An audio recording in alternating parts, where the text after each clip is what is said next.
an app like Canva to create my own logo and distribute or sell it. So I think that one is a catch for me, that we can, some of these things that we see if we see your screen, your background, I now feel confident that with time I will be in a position to make a background like that in terms of designing. So I know of apps that I did not know, like it's called Look something, and then there's Canva. So I think we are learning. And I think by the end of 10 weeks, I'll be a pro. Well done. Thank you. That is what makes us happy, because you know what kills many entrepreneurs is a lot of costs. You have to pay everything you want to do. You want to make a simple flyer for Happy Madaraka Day. You are calling somebody, whatever, and they also infuriate you. They don't do it in time. They send it late in the evening. Yeah. So we'd like you to be able to do all that, and bado, we are still going to even do something about content development. Thank you, thank you. Yes, Kefa, you were about to say something.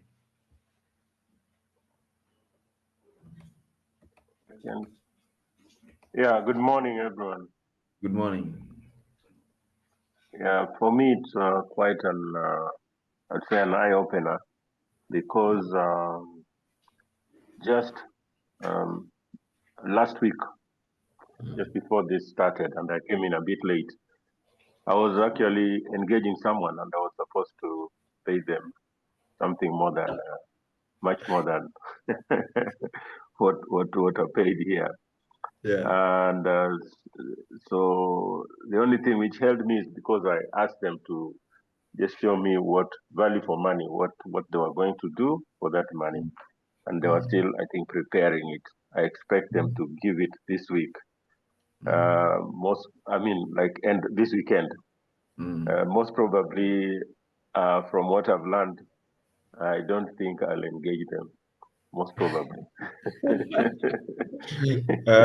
Yeah. So Great. maybe it's good for me. It's bad for them. But I think it helps me, because I've engaged people even on other websites which I've created for other related issues. But I'm multi-pronged. There are many things I'm doing. So I thought that for this new one, they were going to help me also develop it. For the other older one, I think probably I'm slowly going to disengage the others. So it's quite a big deal for me. Thank you, Yeah. thank you. Yeah, because the whole of this is to help you make better decisions, to be able to resist conning or unnecessary payments, and be able to grow into your business. So we're happy to hear that. Anybody would like to say one more? Two more? As your learning progresses? Yes. Maybe I'm Margaret. Yeah, Yes. I've just learned on the types of website. We have standard, we have web-based and e-commerce websites. Kina Amazon, Jumia, and there are others that are better for business. And so that little information I'm learning is exciting me. Yeah. So I know we are going to focus on the priority types of website we need to promote our business. Yeah. Thank you. Beautiful. Beautiful. Yeah. Yes. Yes. Thank you. Thank you very much. Could we listen to anybody from the diaspora?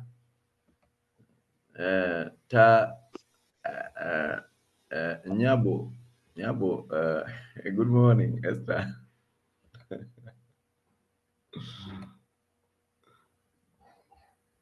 Are you able to speak?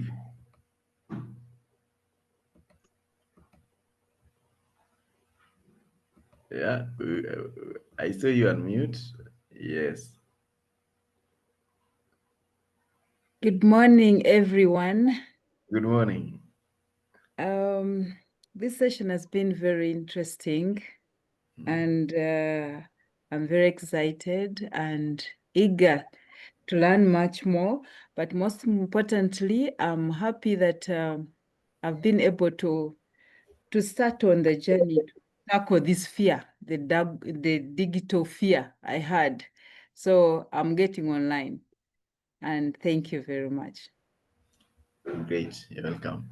Now, picking from what I know, you people are moving on with the modules, and it's good to know there and to master them, because you are going to help people to go into that platform and to do exactly what you're doing. This first part, like I told you, is going to be the part where you are going to engage the entrepreneurs which whom you will be teaching.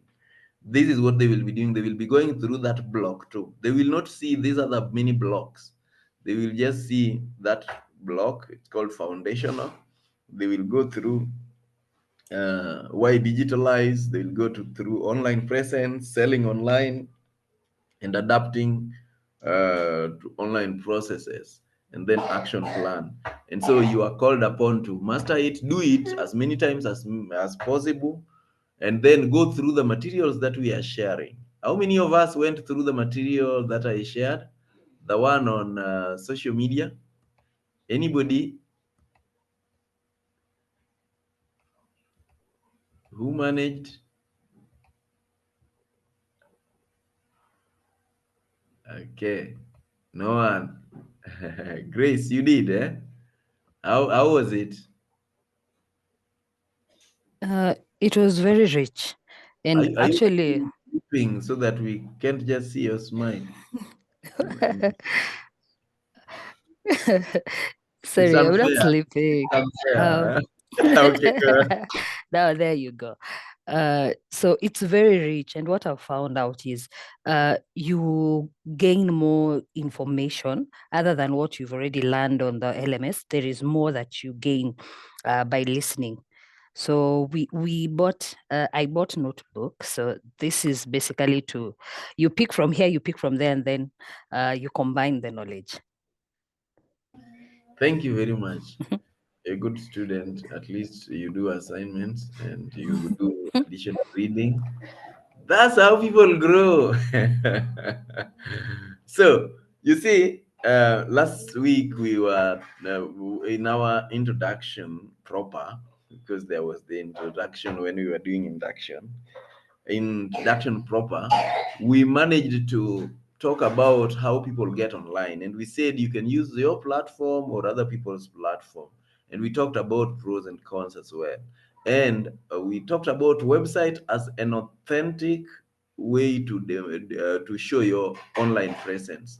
It is where you coalesce, you bring in all your online presence and demonstrate that you are there.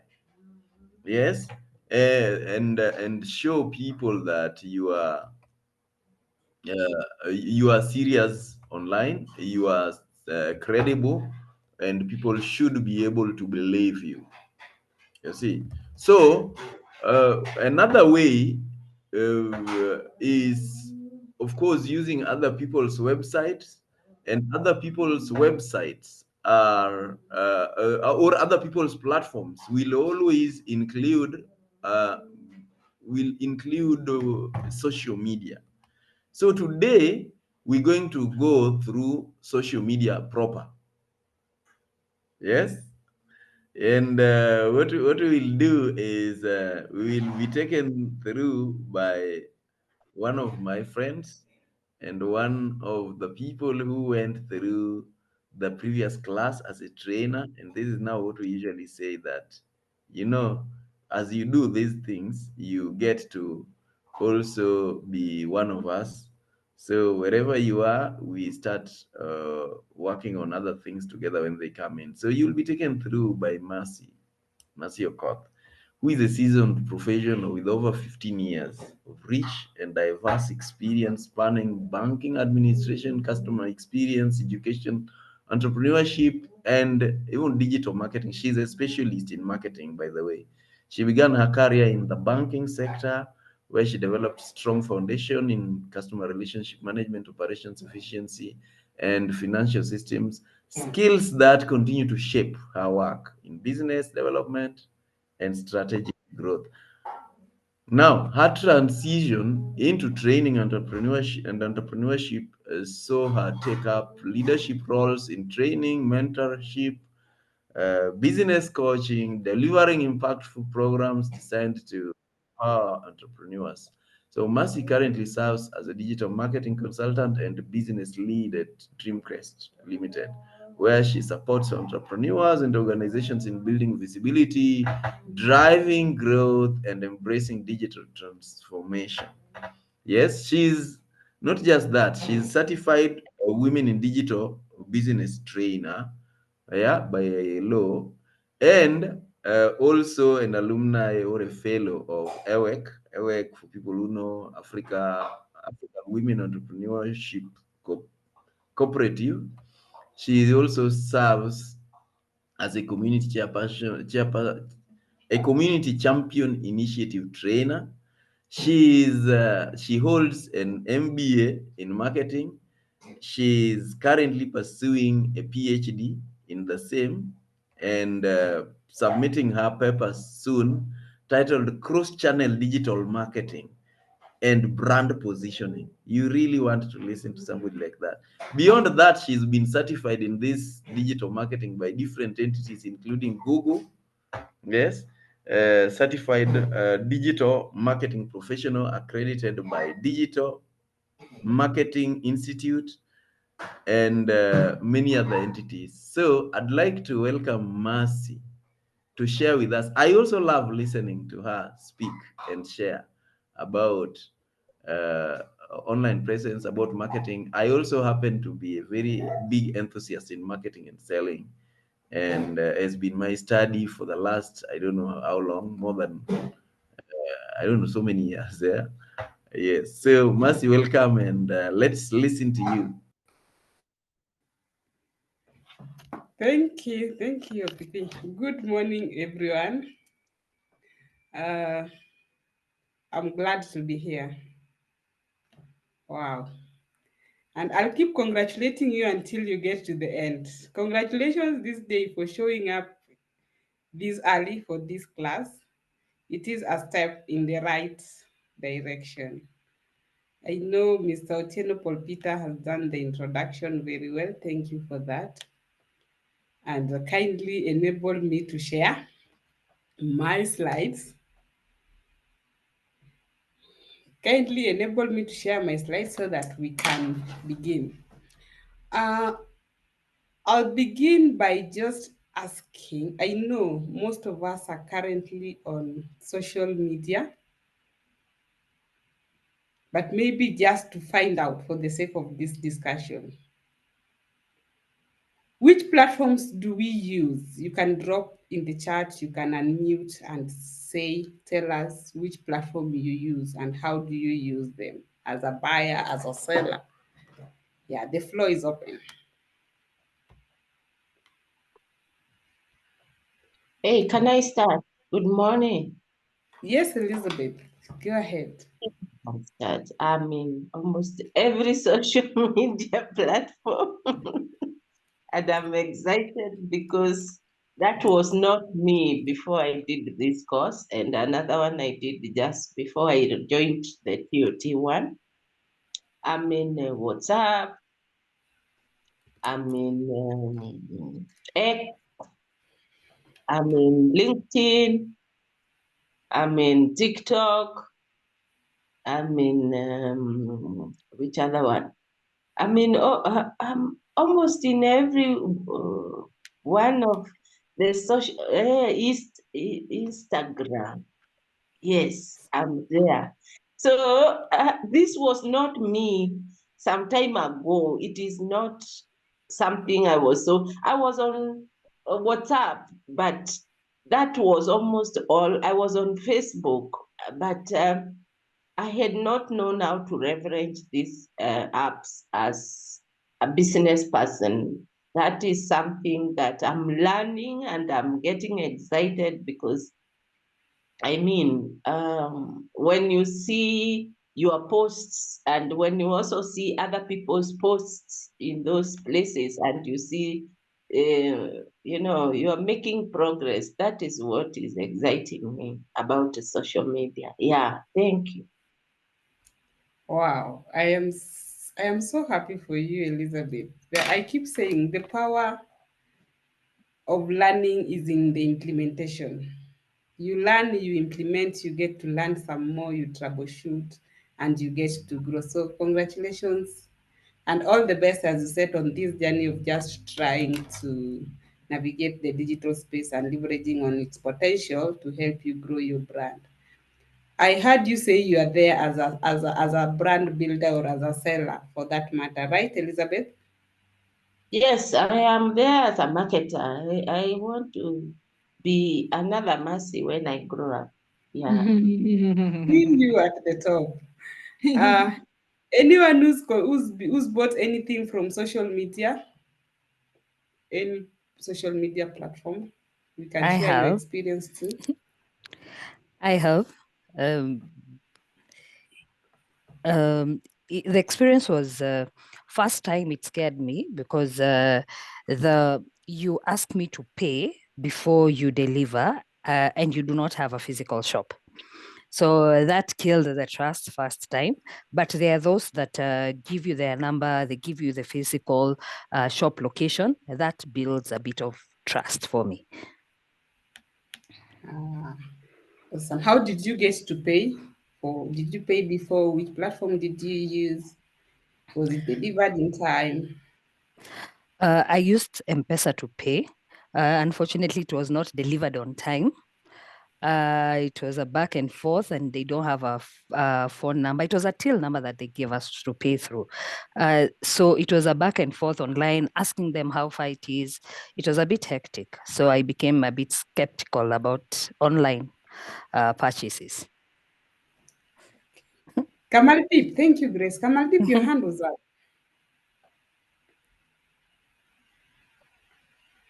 Do you still want to share?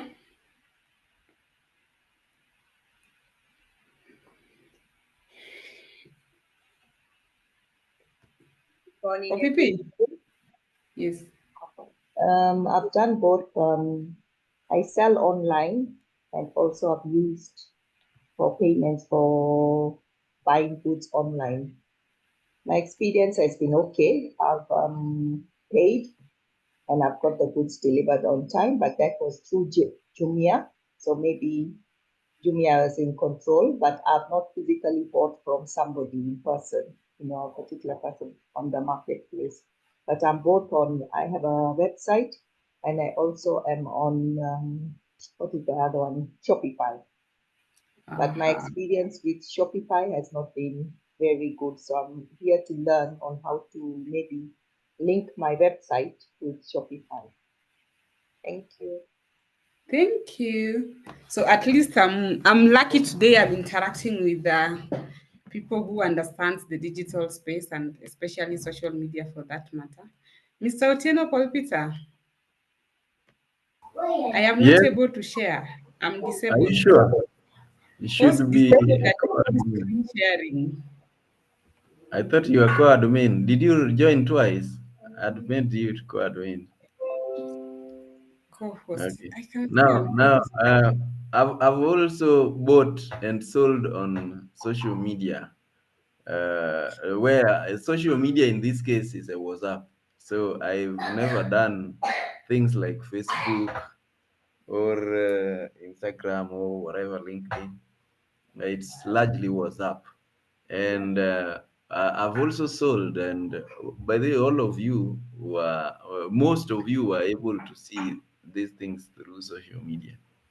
So that's it. I like what Grace talks about trust. And you remember last week you were talking about how to build trust. And basically, that is where we are continuing. Thank you. Thank you so much for that. Okay. As you can see, the icons that you're seeing on the screen, I believe most of them look familiar. They are social media icons, and from the interaction, interaction that we've had. We know, we can see there's Reddit, we have Instagram, we have Pinterest. Who's ever bought or sold on Pinterest? Or who is on Pinterest for that matter?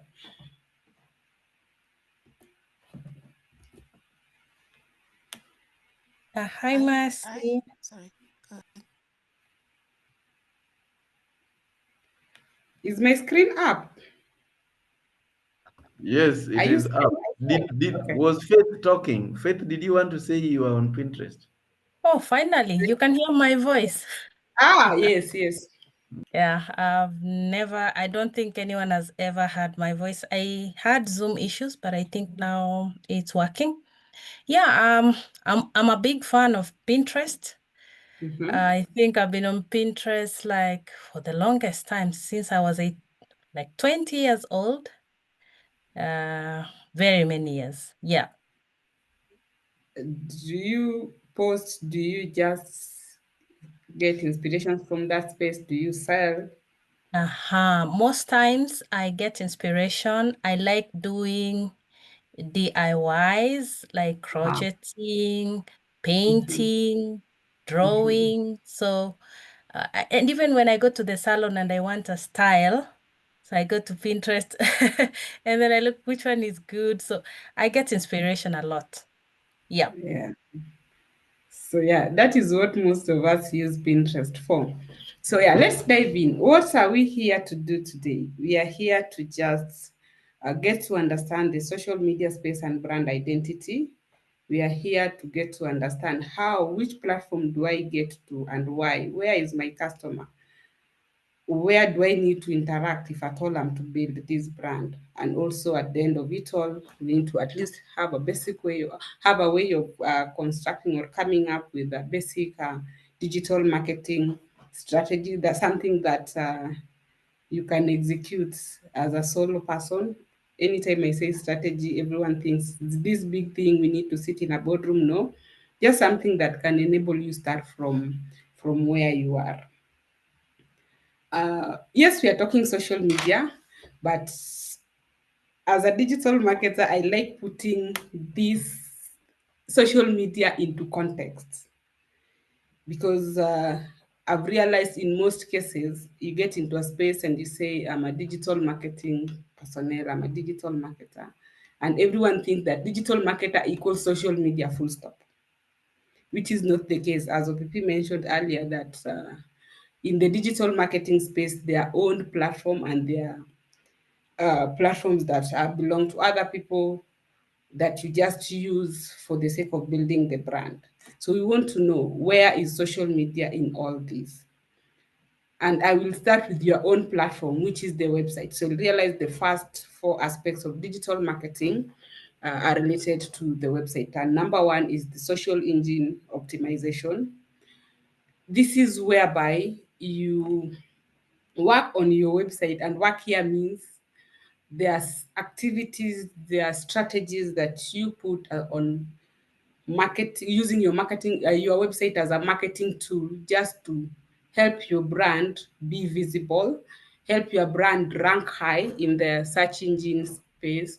Search engine space is equal Google currently. Currently, Google is the number one search engine in the world. So when I say Google, I'll be meaning the search engine space. So your business to be ranked highly in the Google space.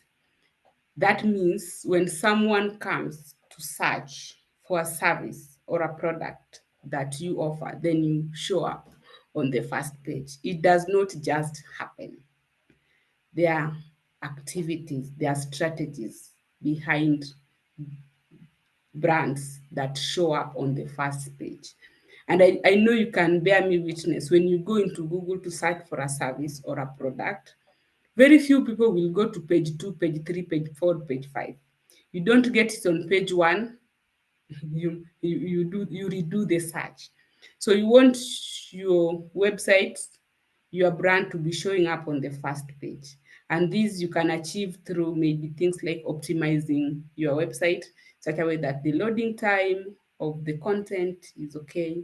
making sure that the keywords, the words that you use to write content on your website are the words that the people looking for the service or the product that you offer will use.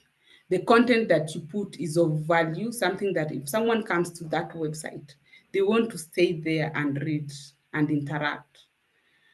You also want to be able to have a website that is very easy to use, that is user-friendly, so that people come and want to stay. Because the ranking is done by, it's a bit technical, but to say many robots, how many crawlers for this discussion, there are some robots behind there that will collect all these elements that we're talking about and then rank your website. So you want to be in a good space as a brand and be able to leverage on that. I see search engine, if you can show up on the first page of a search, then you will have achieved 90% as far as marketing is concerned. Because when people go on this space to look for a product, they've almost made up their mind.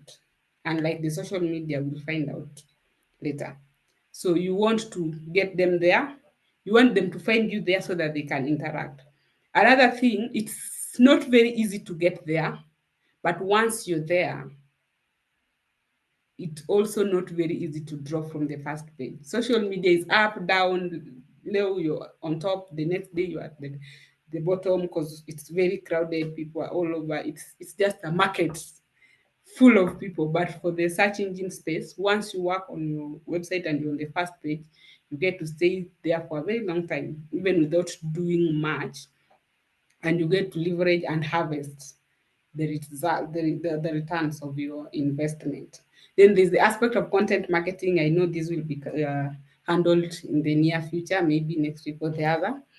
Content marketing is just giving value to your audience so that they can know your brand, like your brand, and trust your brand, as Otieno Polvita would say. So this is whereby you come with content. The content can be in form of blogs, it can be in form of newsletters, it can be in form of videos, but at the end of the day, it is content that adds value to your audience so that they are able to interact with your brand. Then there's the aspect of pay-per-click. At times when you go on the Google space to search, you realize there are some ads that are sponsored. There is a platform called Google Ads. You can go in there and create an ad that you pay for. It's like you are bidding for this space. Then now when people come searching for the kind of service or product that you do offer, you show up on the first page, but as sponsored. So you'll be on that first page for as long as, or you'll show up on top for as long as you've paid. So once the agreement, maybe we agreed you're doing this for a month, once that elapses, you go back to your position, or maybe it boosts you to somewhere above where you are before because people will have interacted. Why is it called pay-per-click? You are only charged when someone clicks on that link, on that landing page. That is when you're charged. That is why it is called pay-per-click. The aspect of display and YouTube marketing. Display marketing, this is whereby you create it's kind of dynamic kind of ad where you create different sizes of flyers and then still go on Google Ads space and create an ad. Of course, you give the instructions on which kind of website do you want your content to be displayed. And that is why at times when you're on the website reading something, then an ad just shows up, a flyer, rectangular, square, and such, and you want to pause and read and then continue to read what you're reading. Or when you're on YouTube, you're watching, an ad just shows up. That is what we call display ad. Then there's the aspect of YouTube marketing where we can look at YouTube marketing in two different angles. One, from the ads point, where you create ads on YouTube, or ads that can be displayed on your space or on other people pages. Or number two, you use the YouTube space for content marketing, where you can go in and do your videos, do your posts, do your stories, do your podcasts, and many other.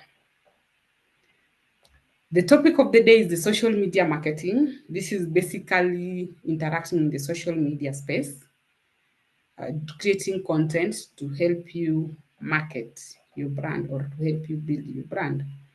Then we have the email marketing, which is also part of digital marketing. And email marketing, this I believe you can start from where you are. If you have an organization email, you can be reaching out to your customers. It's very good in relationship building or customer service, maintaining the relationship.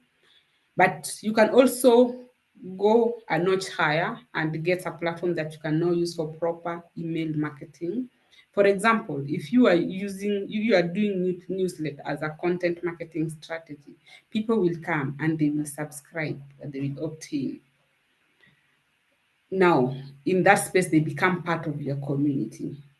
What are you doing with them? You can decide to use that community that you've had to do email marketing where you let them know about your whereabouts, what you're promoting, what service you have, what services do you offer, what products do you have, what's new, or just interact. It's Christmas season, it's Easter season, it's New Year.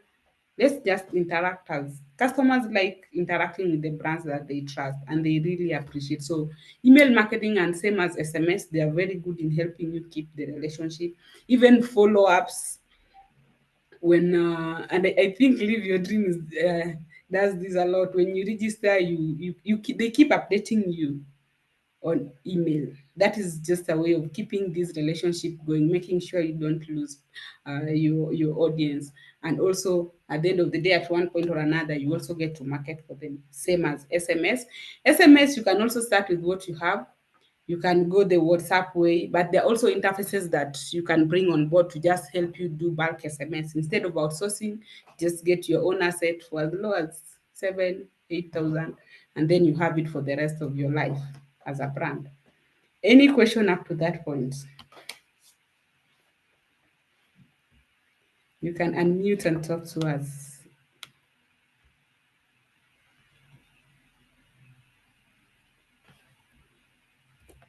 Okay. Yes. Now, there's this issue of SEO. Yes. How do you achieve it? Could you Sorry? at least, how do you achieve search engine optimization for your brand? Could you please go a bit deeper so that at least you know, like if I want to, I want to make my brand visible digitally, yeah, and I want it to appear in the search engine. What will I do? Yes, good question. What will you do? I think, as I was saying, I mentioned some of the things that you can do to help increase your visibility or your website visibility online. The quality of the content that is on your site, one.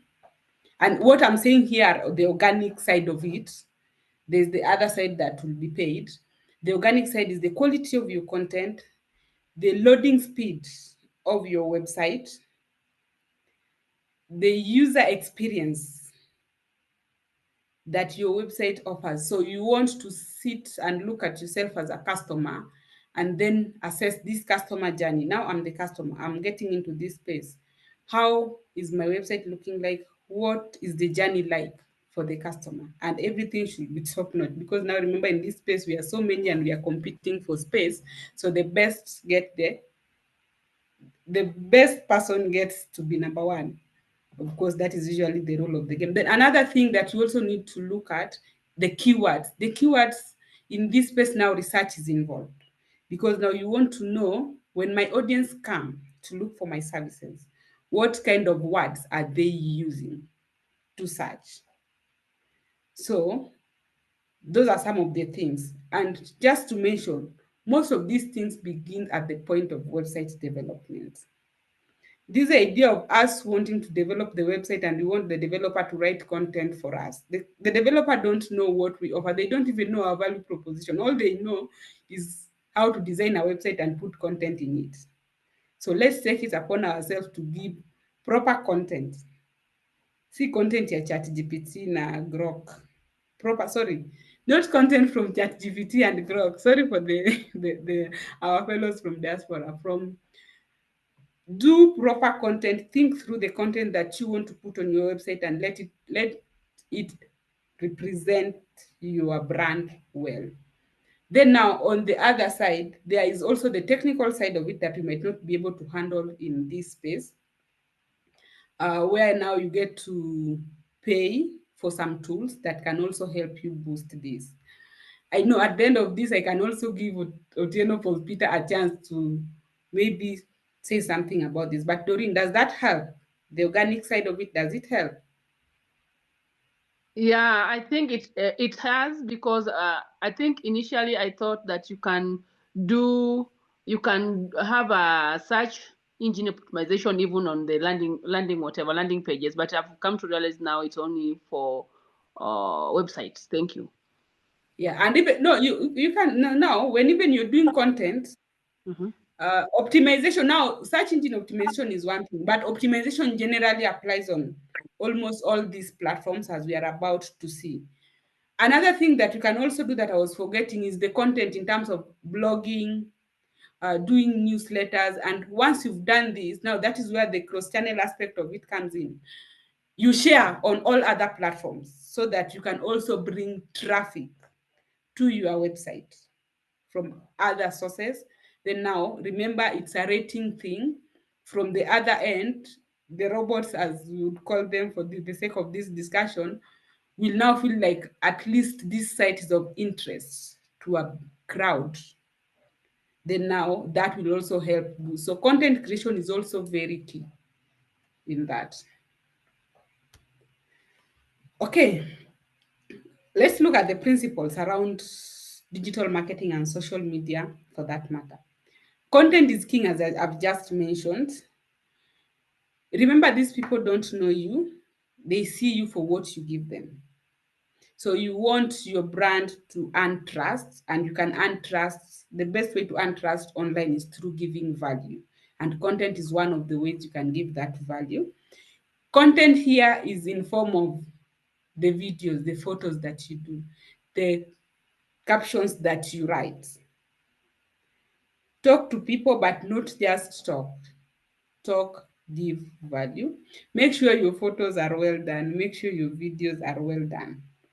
Keep it simple. I know we are all professionals.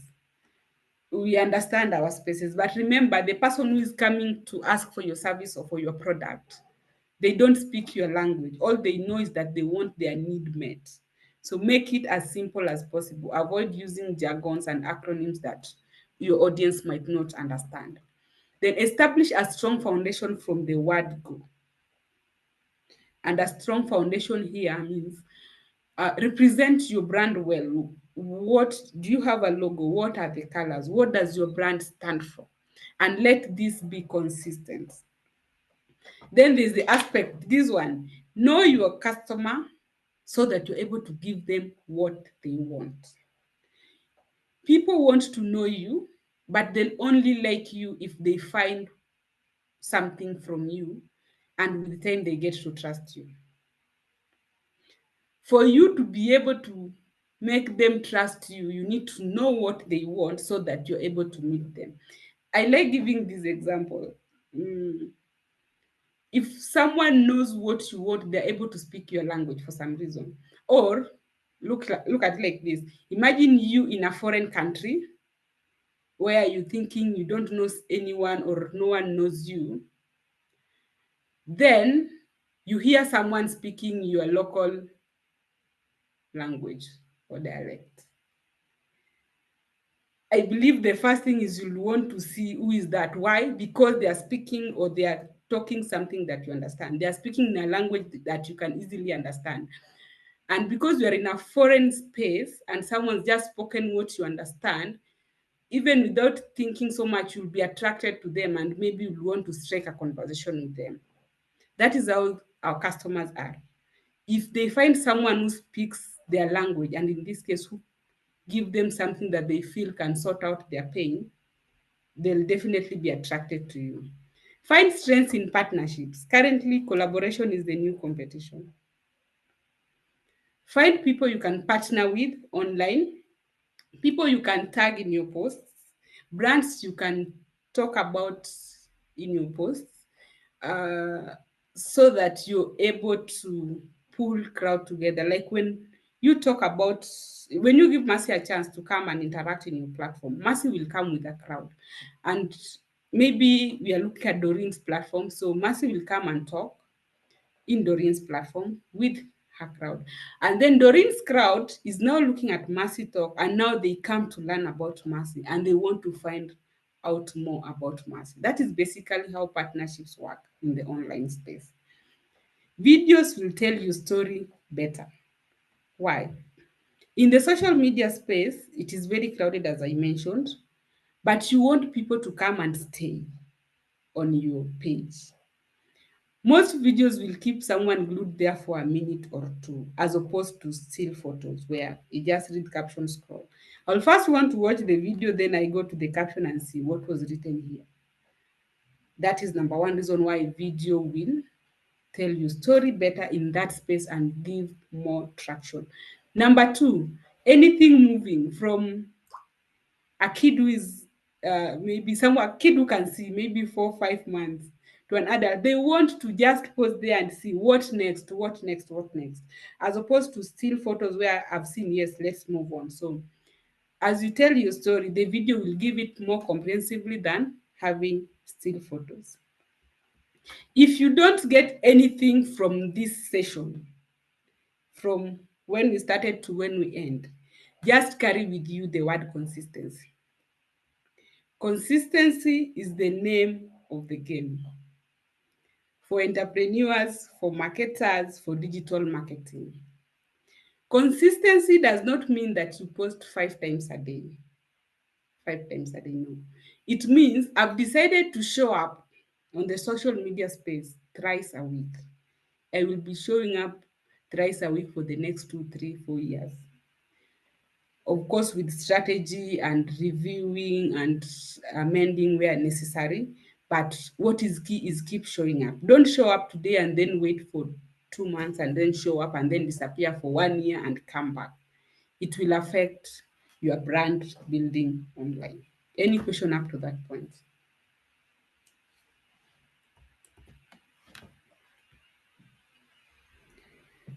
I'm not seeing any hand up unless I'm missing someone, then that means we can continue. Brand identity online. Brand identity is very key. For social media, it is. Yes. Someone is talking. Yeah. Yes, go ahead. Sometimes you may find social media is too much in terms of consistency, or if you want to be very consistent. And we early enough have a team that work with us, such that any day, maybe you are the CEO or you are the one who is running up and down, maybe you have somebody you work with or a person you can engage, so that instead of breaching consistency, then they can keep posting in your brand, so that all your social media handles are not inactive at some point. I've seen that work in some places where people are getting somebody to run their social media handles, and they keep on posting. And if you have somebody you work with, then you can assign someone to be in charge. If you don't, then the social media, the goodness with it, it doesn't mind even if you post at night, even if you post during the day, at least posting on the schedule is important. Yeah, thank you. Thank you so much, Elizabeth. I've had a question and I've had a comment, and we are handling that in the next few minutes. Is it good to bring someone on board to help you work on consistency? Then there's something you just mentioned, that social media, whether you post at night or you post in the morning, it will still give. Let's find out more about that. Sawa. So on brand identity, I've mentioned logos before. I've mentioned your colors, your fonts. You want to be consistent. Remember, we are building a brand and we want people to trust us. And we are working with our audience. We are on a journey. We are on a journey to build a brand. People like familiar faces. They trust these familiar faces easily. So you want to be a familiar face, such that if I meet this flyer online, before even reading the caption, I almost know this is Live Your Dream. This is Power Monday. I like the flyer for Power Monday. I see it anywhere and I can see this is Power Monday before even reading, because it's almost the same design, same color, same font, everything same. So you want to be that person that I can identify you before I even, like, unconsciously, I can identify your brand. How do you achieve that? Consistency in how you do your flyers, in how you write your brand tone. What is your brand tone? You want to go back and ask yourself, do you even have a brand tone in the first place? Are you a fan, a support, informative? What do people take you for? If you're not very sure about this, just ask your audience, ask your community. They will give you feedback. You want to have consistent fonts. This is like they call it typography that you use on your flyers. And this should be communicated to the people who help you design and people who help you write content, so that as they do this, they have they have these elements at the back of their mind. There's something we do make that is called branding board. So to make it easy, because I know if you're not able to design and you're bringing other people on board, you want to communicate clearly, come up with a branding board that has your logo, has your color codes, has your fonts, so that people don't come into your brand and bring in their personalities. They find a brand that has its own personality and they just help you execute and and maintain the consistency. This result will also help you when you bring someone on board, they are able to get into that and execute. When you let them go and bring another person on board, the consistency in terms of your communication is not affected. They just pick from where that other person left. And these are some of the things that we now start calling systems, because now it means different people doing the same thing the same way for the sake of the brand. Does that make sense? Yeah. Bottom right of my screen, there are some brands. There is a brand that have been built online, and when you go online and look at their platforms, you will be able to see consistency in what they do. Mama Bima is in the insurance space, and I've literally seen her grow her brand. I think she started somewhere around 2019. Currently, she's a very big name in the insurance space. As a personal brand, for some reason, she decided to go with the personal brand, despite the fact that she has an organization. And so the personal brand has really grown. What she preaches is about financial insurance, retirement, life policy, medical insurance, and such.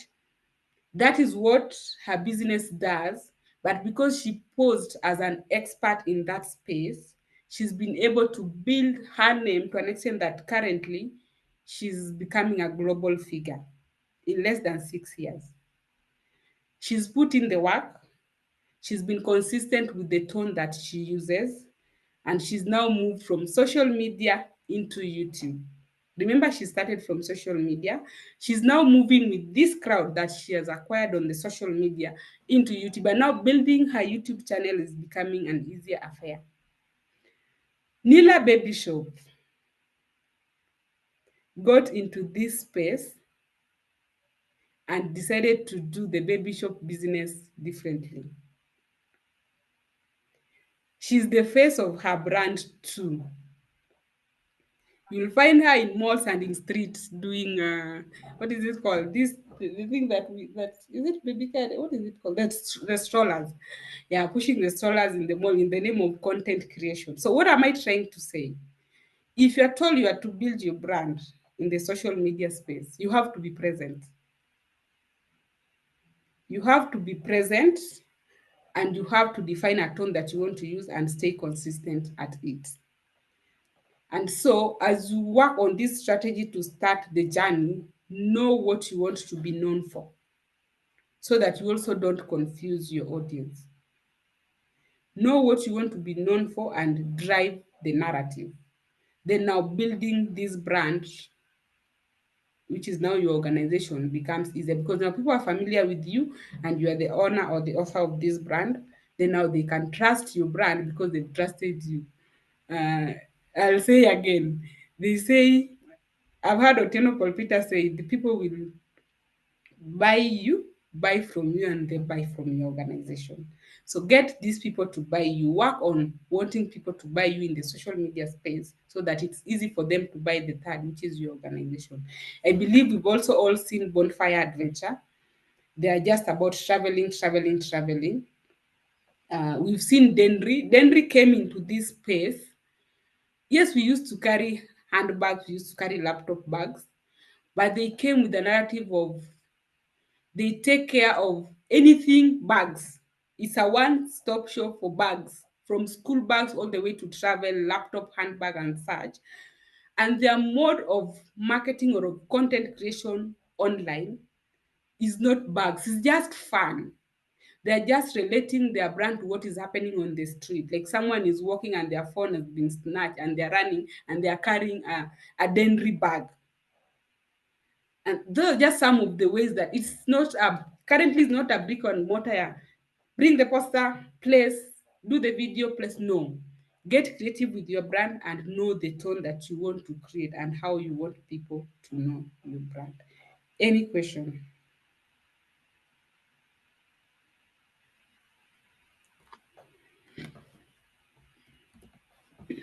I'm trying, is no hand is up. Full of grace, highly favored is. Yeah, And is that?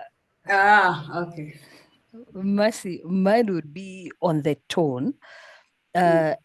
Kindly elaborate even more, because we're used to tone. When you're speaking of tone, we know it's how now your vocals, and tone in terms of when you're writing, you need to observe that tone. So kindly elaborate even further a little bit about the tone that you use in your marketing. Actually, you've just mentioned it, that when you are writing, you need to observe your tone, right? Yes. There's a way you are going to write a formal letter. There's a way you are going to write a friendly letter, if you still write letters. There's a way you are going to write to a child, right?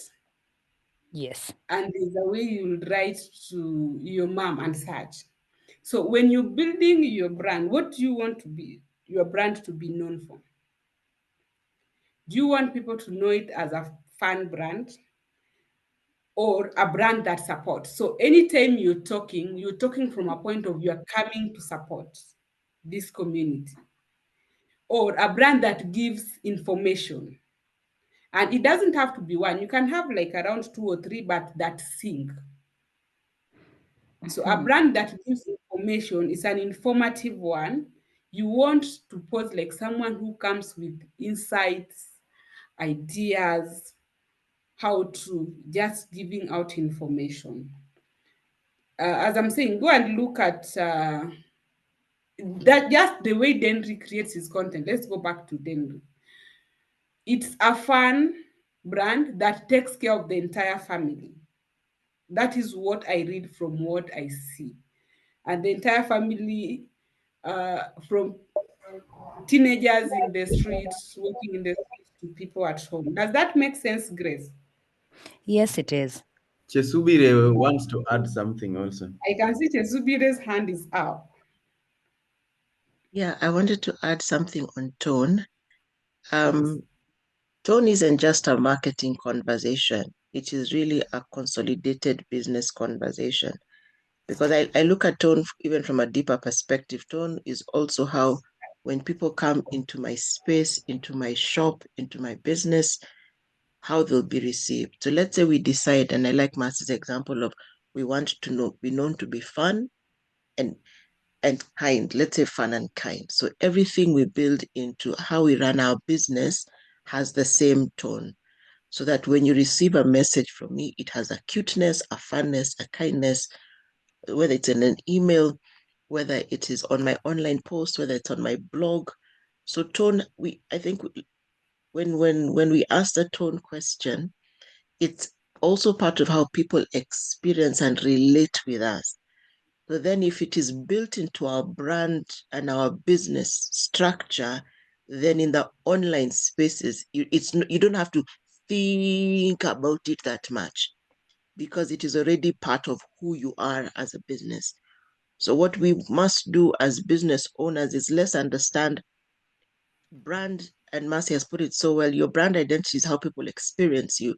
So it's not just your color, your font, it's even the emotion you evoke when people buy from you. So let's say you have a product that is really cool, but your rider is disorganized, he's rude, all that is tone. So you have to train your riders to be polite, to be kind, even if you are outsourcing it. So maybe I have a really cool team on the inside, but the company who delivers for me, the riders are mannerless. That affects the tone of my brand.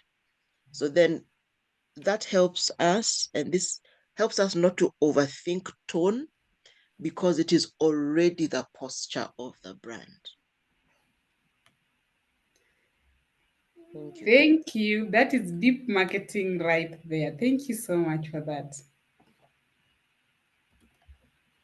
Mercy, can I ask a question? Yes, go ahead.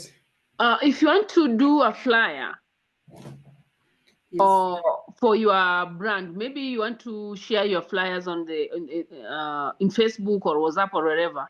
How will you demonstrate the tone? How will you demonstrate the tone? Good question. In a flyer. Like how will somebody read a flyer and see bubbliness, happiness, or something like that? I don't know how to put it, but how can somebody read a mood or your tone in a flyer? The images that you use, the fonts that you use, that you choose. Now, remember, we are talking about the branding boards. So when you're talking about the branding board, you should even dictate the kind of images that the designer should be picking when designing your flyers. And remember, the fonts are part of it. And when you're talking of tone, even how you choose your colors when you're beginning, who are you and what do you want to communicate, they come to play. Then the words, of course, a flyer will be accompanied with text. The kind of text, how you put your text together to communicate, they also communicate a tone. That's why we were saying when you're writing to a child and when you're writing to an adult, a formal letter versus a friendly letter, the tone is different. So the text also comes to play. Does that make sense, Doreen? Does, but I'll see you on the side. See you on the side. Yes, Modesta. Good morning, Mercy. Thank you so much for the training I'm enjoying. I just want to ask about your brand. As you're building your brand and being consistent, you will experience a lot of trolls and negative publicity in social media. So how do you deal with that? When you experience negative publicity, there's something I missed. Yes, you'll experience negative publicity. How do you deal with negative? There are people who will just put some negative comments and put you down. As a content creator or an entrepreneur, how do you deal with that? You first need to ask yourself, do they have a point or they are just coming to bring you down? Because I also believe, as a customer service person, I believe that a client who comes with negative energy in my space, who I served, I need to give them a listening ear. Because this is someone who is coming to give me feedback. And feedback is very important for business. it helps us get better. So if there's someone you've served, you want to listen and maybe respond or call them on the side and want to hear some more from them, maybe they didn't like the experience. This is someone who's actually willing. I look at them as someone who is actually willing to keep the relationship, but there's something that maybe did not go right with them. That is the past perspective. But again, I appreciate the fact that we are online and some people are just malicious and they want to bring you down. I block, I delete, I block. That is it. But if it's genuine customer, I would want to engage and get to hear more about what they are complaining about and maybe get to sort it out for the betterment of my brand. Thank you, Mercy. Okay. Yes, Lulu. Karibu Modesta. I just wanted to add to the tone with regards to the wordings. I think it's also helpful to create a persona and then you imagine how that person would speak. Because if it's like, I remember like some brands like to use sharing and it works for some brands and not for others. So if you decide to give your brand a personality, then you know what kind of words they use. And that's why you find that some brands are able to get away with like Sheng or Shembeteng, or you find like some brands you'll never see them, like especially like blue chip companies, you never see them using certain words because their audience is very different from, other companies. So I think it's easier when you create a personality, then you decide how that person speaks as a brand so that it always invokes that tone, so that even if you're working with a team, they already know these are the words we use or we don't use or we don't sound like that. So I just wanted to add to the tone comment. Thank you, Lulu. Awesome. Yeah, you brought a very interesting aspect, which is our next slide. Persona. Who is your persona? There are times I walk out here and I see a billboard and I can't interpret what is on the billboard. Then I'm so sure I am not the target audience because I can't even understand what is on the, like there's one for blue band. The blue band, the two small sachets. There's something, it's written, I think I saw it somewhere in Westlands. I can't, was it even Westlands? I can't even interpret. So I agree with you, Lulu. As we go online, in marketing generally, where it all begins is understanding who your persona is so that you're able to communicate. This applies to the social media space and the digital space. You want to have a detailed representation of your ideal customer. I know when we are starting, we want to imagine this problem that we are sorting is serving 1, 2, 3, 4. But as you go along, I'll highly recommend a research so that you know who is interacting with your content, who is finding your content valuable, who is your ideal persona. And when I say research, I'm not meaning you write a proposal and go to the field and collect data. No.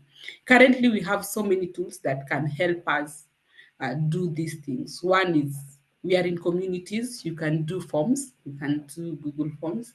You can do surveys. SurveyMonkey, you can use SurveyMonkey to help you just collect data. You can use dashboards on social media. You've started the journey, you're posting. Each and every social media platform has a dashboard. And that's now where Elizabeth was saying posting in the morning or in the evening, it does not matter. It does matter because you want to post when your audience are present. And how do you get to know?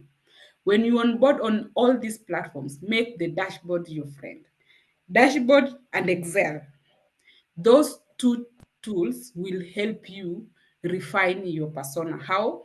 You do posts, yes, then maybe a week later, you come to the dashboard and get to see who interacted in terms of gender, male or female, from which region, at what time were they interacting most, what age group are they?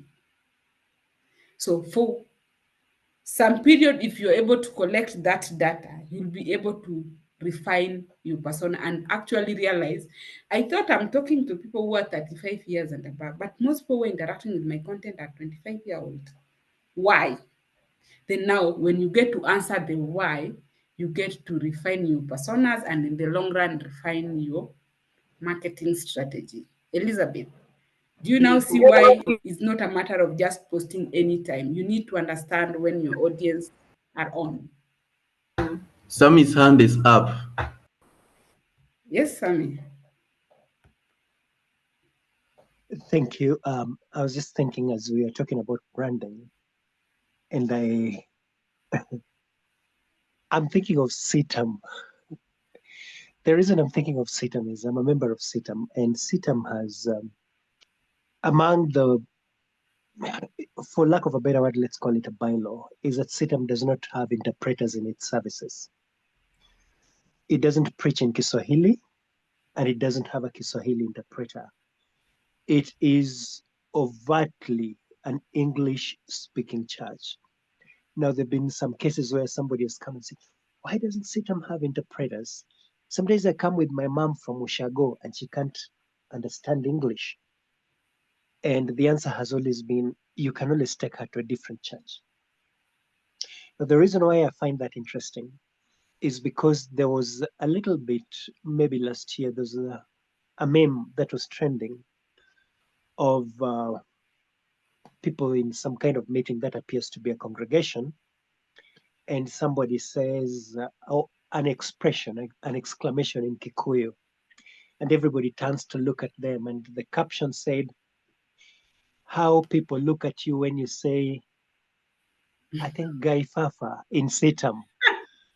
and it was, so I'm just thinking that's very interesting, because what it creates, it can easily lead to some misunderstanding, but those who know, because there are people who claim that yes, CITAM iko na maringo mingi, everybody drives a car. Of course, not everybody drives a car, but the image that has gone out, I think, really has something to do with the branding you're talking of. Then you can have issues to do with misunderstanding, jealousies. When we're talking about people who drive negative narratives about your brand, and there's this blogger who came and said when CITAM announced, I think it had made its revenue for the year 2024, I think was some 2 billion shillings or something like that. And then some people went out and said, CITAM does not pay, for instance, the musicians who sing in the choir or in the worship team. And some of those guys are very young, very poor, they don't know, and yet it makes 2 billion, which of course is a misrepresentation of the facts. So I think how CITAM handled it was then come out and give a press statement to deal with that. But I'm saying all that to try and add a little bit to the little I know about branding and the tone which Sister Mercy has spoken about. But also there is something called crisis communication, whereby if you, I'm a journalist, sorry, I didn't say that. I'm a journalist, I'm a print media journalist. So there is something called crisis communication. What happens if you make a statement? For instance, our president says, if you find anybody stealing in the supermarkets or robbing, shoot them in the leg. And then there's a whole hula baloo about that. How do you respond? I think maybe Mercy has talked a little bit about it, but I just wondered, in case you're a very big brand, and people come up and say you're Safaricom, you're selling our data to the government, you're helping the government track down demonstrators, etc., etc. Then now maybe I would ask Mercy, how, okay, maybe we're talking as small businesses here. Sammy, but suppose, can you wind up? yeah. Please wind up. Time is not on our side. Okay, I think I've said what I needed to say now. Yeah. Yeah. Thank you so much for that. I hear you. And as you're saying that, and I'm looking at our next slide, which is talking about persona. CITAM understood their persona so well, and they're not looking for any other persona. That is their persona. So if you don't find them relevant, you are not their persona, and they've decided to go with that. So when you're talking of your persona and you want to define your persona, you'll have this. This is the template that you need to look at. I know there are so many templates out there, but if you're able to answer these questions as far as your customers or your audience are concerned, you will be able to find your audience where you are. Why is this thing very important, this particular template or defining your persona? You realize we have 1,001, or rather in this case, I mean, we have so many social media platforms. And if you decide to onboard on all of them, it will be so overwhelming. You'll get overwhelmed and give up and drop this whole idea of being in the digital space. So you want to clearly understand your persona so that you're also able to get onto the platform that, according to research, your personas will be found there. For example, if you want to market to Gen Zs, I think you going on to Facebook to market to Gen Zs will not yield as much result as being on TikTok and maybe a bit of Instagram. If you're interacting with Gen Alpha, they're even wondering what is Facebook. But they know TikTok inside out. They know YouTube so well. So that is why you really need to understand who you're speaking to and the communication channels that they interact in. So please go and have a sitting with your brand and define who your personas are before you get onto the social media. I usually recommend, for a start, please don't do more than 3 platforms because you will be overwhelmed. But as time goes by, if you find that there are other platforms that will serve you better, of course, doing research, strategizing, reviewing, then you can now onboard on those other platforms for the sake of widening the reach of your brand or reaching more audience. Yes, let's look at selling. I think it was last week, Shiro told us that in selling, you don't have money. Money doesn't have to be involved in selling. Actually, money is not involved. So selling is just about making people believe in what you are currently offering. And so for you to make people to believe, you first must believe in this. And this is what you want to carry online. Because when you're going online, you are going to market and sell. So as you do your content, do you believe in what you're actually selling? Or do you think you believe? So show up, very authentic, not plastic. Be ready to engage and exhibit confidence. Engaging is key. Don't throw content at people if you want to sell online. Yes, you've marketed, you've walked the customer through a journey. They now want to buy, they want to interact. Are you there to respond? Are you there to answer those questions? Remember, we are in the social media space. It was first a social media space before we converted it into a marketplace. And so people still need people to engage. You're saying that in the digital era, Grace said, I don't know them, I've not met them, I was meeting them for the first time. So this is just an opportunity for you to prove to your audience that, yes, we are here. It is not just the brand that you're seeing. There are people behind it, and there are people who are willing to interact. So showing up authentically, being ready to engage and with confidence will enable you to close sales online. Why do you need to be on social media? We just mentioned in the customer persona space that you need to be where your customers are, where your target audience are. Across the globe, we have over 8 billion people. 5.4 are on the digital space, but 4.7 are on social media. So if you're not on social media, I wonder where else are you selling? Social media, unlike SMS, unlike website, allows for direct engagement. For website, it's kind of process. For social media, it's real time. I comment, you respond. We go to DM, I DM, you respond. Then on the social media, you're able to give different angles of your brands. You're able to visually tell your story even through a week, which you might not be able to do on other platforms, like in this case, the website or the SMS or the email. On social media, you're able to walk your customer through a visual journey of your brand. We are in an era where most transactions begin from the mobile. All social media platforms are mobile friendly. And so you want to be in people's hand as they interact in that space. Let your brand be the one that they're interacting with. When it comes to ads, social media has the most cost-effective ads on all these platforms. Be it LinkedIn, be it Facebook, be it Instagram. You can do ads for as low as $1.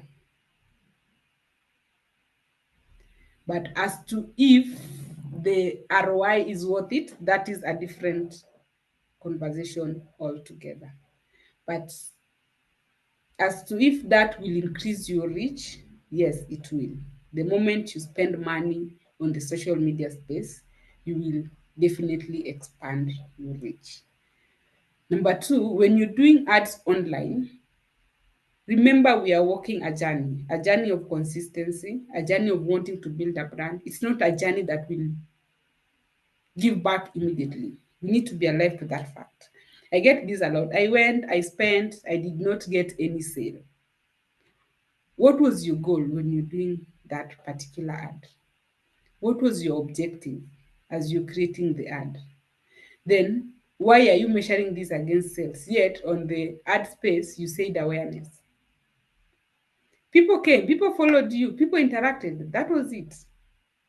So let's get this journey right. We are building a brand. Not every other activity will convert into sale, but as long as your goals are clearly set and you're able to track and see that you actually achieved what you had set on a journey to, it is okay.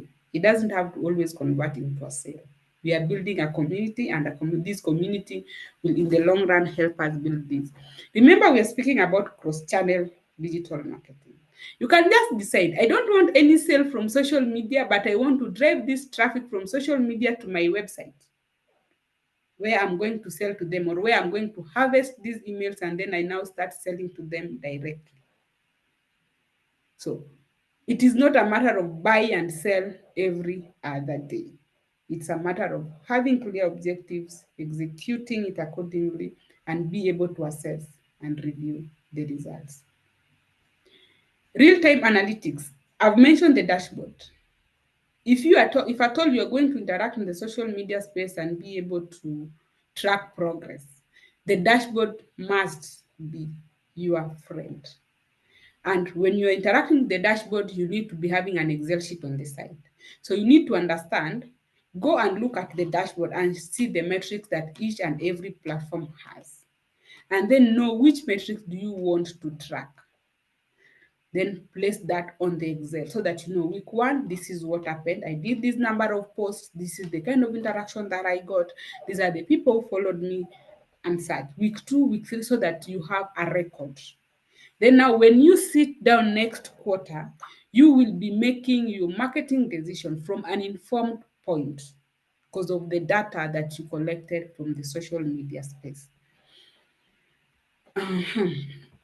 I think at this stage, I'll request, because of time, let's keep our questions for end of session. I've talked about the sales funnel. I've talked about this customer journey. In the past, in the marketing space, we've interacted a lot with the sales funnel, where even as we are online, we are here to take our customer on a journey. And this journey is from the point of creating awareness all the way to a point where they are now buying from us. It is not just a matter of, it is not just a matter of posting. What do you want to achieve with your post? That will help you walk your customers through this journey. If you want to achieve awareness, then what kind of posts are you doing? Are you doing value add posts or are you doing promotional posts? You want to attract people to your brand.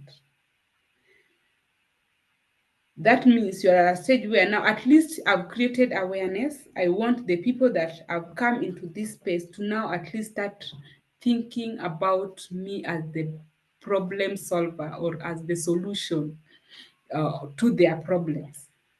Then you are at the interest and the desire stage. When they start considering you anytime they want to solve a problem that your organization can, you're in the top 3 of the service providers they are thinking of. Then you've taken them to interest desire stage. And at that point, by the time they are now getting to a point of now they want to spend, it will be easier to interact with you. At awareness stage, if you have to go back to awareness stage, research is showing that for me to at least start considering a brand familiar, they need to have shown up on my face like 7 times. And that is offline. Online, it goes up to 12 times. So then the aspect of consistency comes in. How often do you show up? And this is not a matter of showing up this year and then again next year. No, it's a matter of showing up consistently. Because if I'm not aware of your brand, even when I'm in need of a solution, I'll not think of it. So let's start from creating awareness about our brand, communicating our brand to the various platforms. But now, currently, the narrative is not only on the funnel. It is now on the flywheel. Why? We are building a community. And we can be building a community around our brand. This community should be finding our offerings relevant so that they are also able to help us enlarge the community. What this means is, as I engage online, yes, I'm creating awareness and I'm bringing customers on board. How do I retain the customers that I have brought? And make sure that I make these customers my raving fans, my raving fans, my ambassadors for that matter. People who can go and refer me, people who can mention my name in a room where I am not in. That is the kind of engagement that we want. So as I get them online, as I get them on the social media, I get them from the social media, I come, I serve them. How do I keep the relationship going? SMS, email, WhatsApp. I know at some point maybe the messaging apps will be captured. But what I know, what I've experienced is that having the messaging apps is the best thing that ever happened because it helps me now keep the relationship going with my customers. Customers want to be given an experience. Customer wants to be shown that they are valued. Customer wants to know that it was not just about my money. There is more to it. If you are in a product kind of business, you can at times just decide, this customer has bought from me for the last 2 years, surely. I can now be the delivery person today. I show up with the parcel, deliver, and have a chat with them. It makes a difference. It now take a conversation that began online into now reality, into a relationship that is going to be here for the long run. Currently, businesses are built on relationships.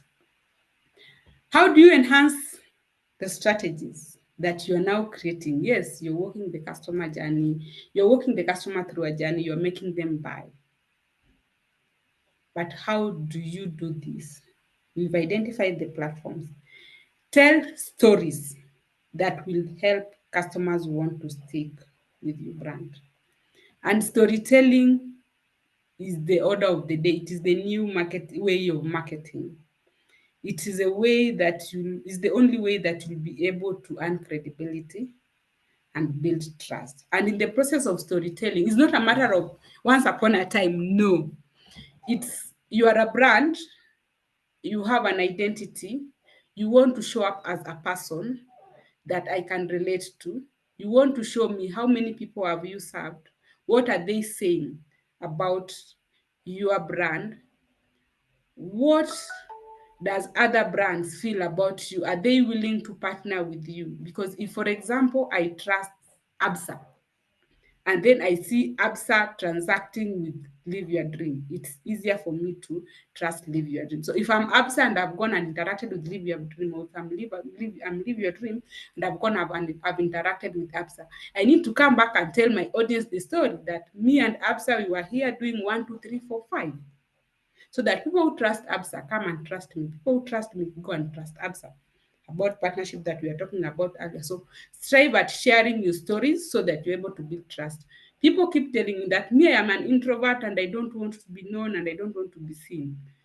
You have to drop that and come and tell your story. Choose one. Either choose not to talk about your story and leave the business space, or come and talk and decide to talk about your story and come and build a brand. You cannot build a brand if you're not willing to tell your story. Because telling stories is just communication, and you have to communicate, you have to make us aware. So introverts in the room, it's okay, we appreciate. I am one of them. I am one of you. But we have to outgrow that aspect of me. I'm an introvert. I don't want to go out there and talk. Go out there, talk about your brand. Optimize your accounts. Doreen, how do we optimize our accounts in the social media space? You're talking about search engine optimization. It's the aspect of optimization is also showing up on this other side. We've talked about the logos. When you are doing your bio, do a clear bio. Put numbers, phone numbers, contacts that are reachable. Also, when you are doing the cover, is it the cover image? Not the profile photo, the one that is usually at the back. Please make sure that you pay attention to what you're doing. Remember, this is what is going to create a first impression to your clients. Let it be the best first impression that you can ever create. It saddens me when I see a cover photo that the contacts are cut out, or the website is half, the image is 3/4. Just pay some attention to what you using to set up your social media account. Be it on LinkedIn, be it on Facebook, be it on Instagram, on TikTok, wherever you are. Just make sure what you're doing, you are at your best as you're doing this. That is how we optimize this space. Because when someone comes into your Instagram, they first want to know, what are you all about? That is where they will go. They'll read. So remember, the bio, the contact. The bio is not a place to go and list the services that you offer. It is a place to go and communicate your value proposition. What are you offering apart from the services? Everyone else is offering this service. Why should I come to you? Why should I come to you and not go to the other person? Tell me that in your bio. For Instagram, make use of emojis.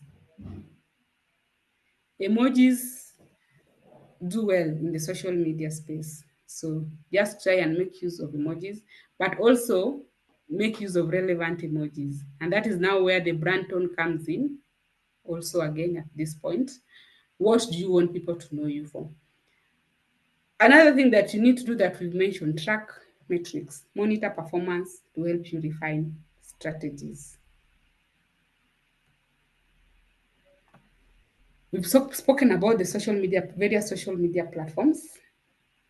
As we enhance our strategies, as we define our personas, we need to know who is where. When I say Instagram is popular with Gen Zs, I don't mean millennials are not there, but from the data, Gen Zs are common in that space. Facebook, if you realize your target group is Gen X and millennials, start with Facebook, then expand to other platforms. The millennials are also on Instagram, but not as many as Gen Z, or they don't interact as much as Gen Z's would. If you're targeting professionals, now from your customer persona, go to LinkedIn. TikTok for Gen Z's, X for millennials. They say YouTube is for Gen Alpha and Gen Z's, but this one I tend to disagree, though they say your data, or rather numbers, don't lie. my thinking is usually Gen Alpha is on YouTube because as parents have put them on YouTube. I don't think they have the ability to buy or to consume the kind of content that me as a service person would want to give. But again, you can do research because there's also a dashboard when you do your content. You want to see on YouTube who is interacting with the content that you're actually posting. Then that will help you make decisions. This is just statistic that is given out there. The real statistics is with you. Because even if you look at the social media space, globally they say Facebook sells more. In Kenya, WhatsApp does the selling more than even Facebook. So it also depends on where you are in terms of your locality, which platform works best for which region. Let's talk about a bit about content creation on that. When you're doing content online, you want visual, we've talked about good visual, we've talked about context. Call to action. I've read your text, I've seen your visual. What do you want me to do? It's usually very key to tell people what you want them to do. Do you want them to follow you, call you, interact, see your website? What exactly? Just mention it. Always ensure that your contacts form part of your post, regardless of the call to action. At times the call to action is call, but other times it's follow. So include your contacts just in case. Then the hashtags. Hashtags are as keywords are to Google, hashtags are to social media. People use hashtags to search for services and products that they are looking for. So you want to research your hashtags well before you even use. But there are several, or rather there are 4 types. I normally categorize them into 4. One is the brand hashtags. You are building your brand. So, and hashtag is part of a way of increasing visibility. So have 3 or 4 hashtags. Like for example, hashtag ICT Gurus. That is a brand hashtag. There's the content hashtag that is dependent on what you've posted. So if, for example, you're dealing in food, then maybe you'd say hashtag food, hashtag foodie, hashtag yummy, something that is depending on the content that you've posted. Then there's the industry hashtag. This is now the industry that you're trading in. You might want to say hashtag training, hashtag learning for life, if in training, hashtag personal development, and such. Then now there's the trending hashtag that is usually very controversial. You want to trend, but you want to trend in areas in things that you subscribe to as a brand. So as you use the trending hashtag, ask yourself, do I really want to be part of this conversation online? If you feel your brand does not need to be part of that conversation, don't hashtag, however trending it is, because it will work against your brand. Because once you hashtag it, we assume you support the narrative. So you want to tag yourself to what you can defend. So this is just my 4 categories of hashtags. Research them. Make sure that you follow hashtags that you want to use, especially the industry hashtag for the content, so that you also get to see what other people are posting in that space and maybe pick. Remember, we are in a very competitive world. Yes, we have brands ahead of us. Yes, and we also want to understand what is happening in this environment. What are these other brands doing that we can pick and come and integrate in what we are doing? So it's good to follow these hashtags so that you also get to learn as you continue interacting in that space. The tools that you can now use to have or form a basic marketing strategy are these 3. You need a content calendar to help you with consistency. You're going back to consistency. To help you with consistency, you need a marketing calendar.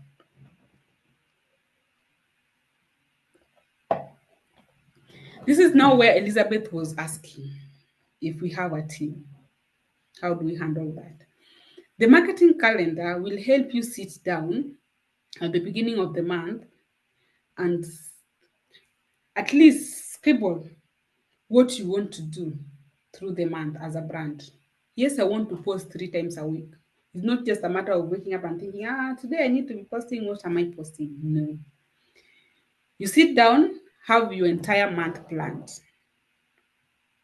in a content calendar. I'll share the template. If time allows, I can also share it on this screen. Then now, once you've had your calendar for the month, you go ahead and create a content sheet. Now, the content sheet is where now the rubber meets the road. We agreed that today is at that 5th of August is Easter, for example. 5th of August is Good Friday, for example. So we sit on the 1st of August, we said on this day, we will be doing a photo with the Easter eggs. Then we will have a caption written, and then we will have this call to action. Then we will have these hashtags. So the content sheet, by the time it is 5th, we're expecting you or your team to be having everything keyed in that content sheet. The photo is there, the caption has been written, the call to action is there, the hashtag has been stated, so that the person who is posting is just a matter of pick and post. They don't have to be the content creator. They can, or maybe all they know is posting, but the content is there. The content has been created. If it's an informative content or it's content that needs to be created by an expert, the content is already there. They just come pick and go post. Another way that a content sheet will help you is when you now want to schedule. All these platforms have the capability to help you, quote unquote, automate, schedule posts in advance so that when that day comes, the posts just go live. So if you have a content sheet that is worked on properly, meaning the content has been put in place and everything is well placed, you just need to sit down on a Monday morning and schedule your post for the next 2 weeks. 3 for this week, 3 for next week, and you're done. So what will be remaining is just going in on Wednesday to see, did the post go live? Yes. If not, what might have happened? Because it's also good to interact. Remember, we were saying you need to be engaging. So you need to know, did the post go live? Where? Which platforms? If there's anything you can arrest in good time. Then that posting is not enough.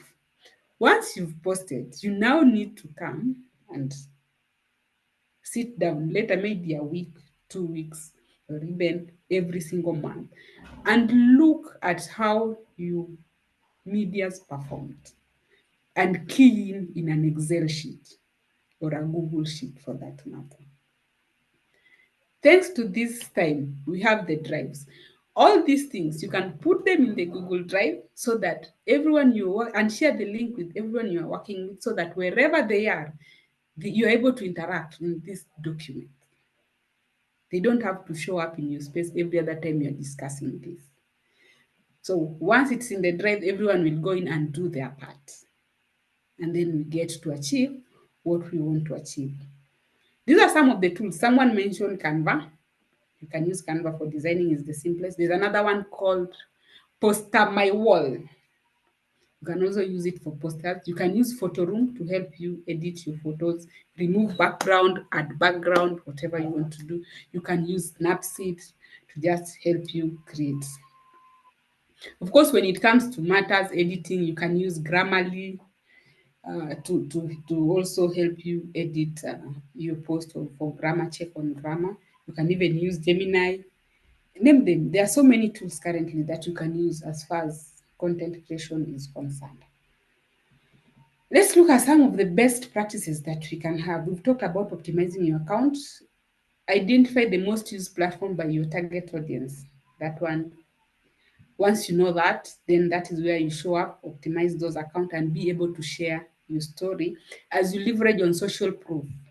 Let's leverage on social proof a lot, because this is just, it's a way of, remember the win, it's a way of now using the people you serve to help you reach out to others. there's something we say in marketing. When I say it as the brand, it is just marketing. But when my customers say it, it's a social proof that it actually works, that my services actually works, that my products are a reality. I'm not scamming people. And then, as I've said, I can't stress this enough. Let's track the relevant metrics. Let's go out there and listen to what is happening in the social media space. Let's listen so that we are able to meet people at their point of need. And of course, let's know what our competitors are doing. We are not operating in isolation. And we believe that even our competitors do research. So we can also leverage on the research that they've done and they've applied or they've implemented a few things that we can also pick from them and come and try. I know there are also some are also picking some things from us. So let's leverage on the ecosystem and get to conduct competitor analysis every other time. Now, any question?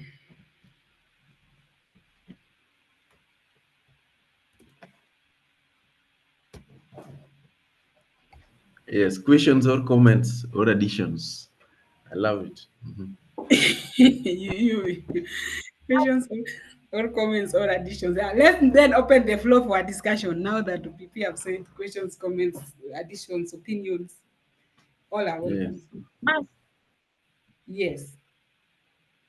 Thank you for this empowering presentation. My question is, did you say you will share examples of this Google Sheet or Excel so that we can see how to operate on it? Thank you. Just right there. Let me share something. I'll share that, but let me just share something here. Just an example of a calendar that we can use.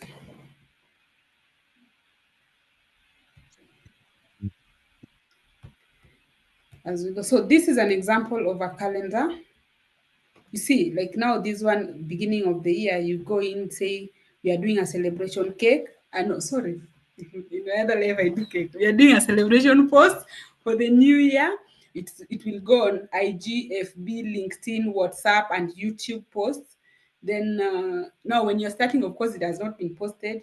So this is now when it is on the Google Drive. Once it is posted, the person in charge will say posted. The person who is writing caption, once they are done, they say the caption is done. The person who is designing, once they are done, they say it is done. So even me, the person who is now posting, if I'm not the person doing content or caption, I just need to come to the calendar and see, okay, the design is done, the caption is done. Let me go and post. Then I go and post. When it is not done, so the color codes, you can choose what works for you. You can see. Then you assign it to someone. So this is basically how the calendar a content calendar will look like. It just states, what am I thinking? What are we thinking of posting through the month? Elizabeth, does it make sense? Yes, thank you. Yes, so that is the content calendar that you go There and is a fill it. But question I'll from share the Nashipai. template. Yes. Nashipai, you have a question? Please go back to the second last slide before Q&A on the screen sharing. On screen sharing, please, something like that. Nash. The marketing strategy or the content.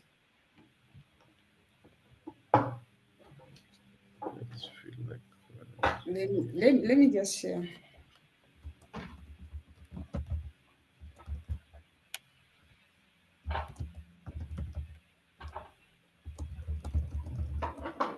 Is it this one, Nash?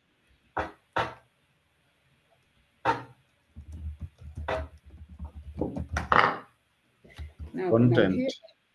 You are not talking Nashi, kwani uko wapi? Ameandika content. That one. That one.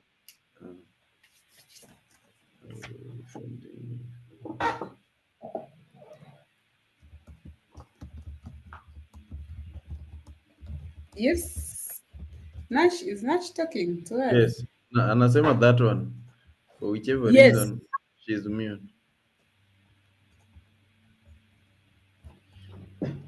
And I see Nash. Okay. Okay. Does the flywheel, somebody asks, oh, okay, that's Ella. Does the flywheel replace the funnel? What's the advantage of flywheel over funnel? Yeah. Does the flywheel replace the funnel? The flywheel is an improvement of the funnel. The funnel used to end at the point where the customer purchase. But now for the flywheel, is striving to building a community, building a relationship, and making sure that you have raving fans out there, people who are cheering you on as a brand as you go on, people who will mention your names in the rooms where you're not in because they believe and trust your brand. So it does not just happen. You have to work at building these relationships and making sure that you have brand ambassadors out there that are doing the work for you for free. In quotes. Yeah, that's good. We call it word of mouth, and it's a big thing today. People want to know whether you are credible, and usually they use references. Who else has seen?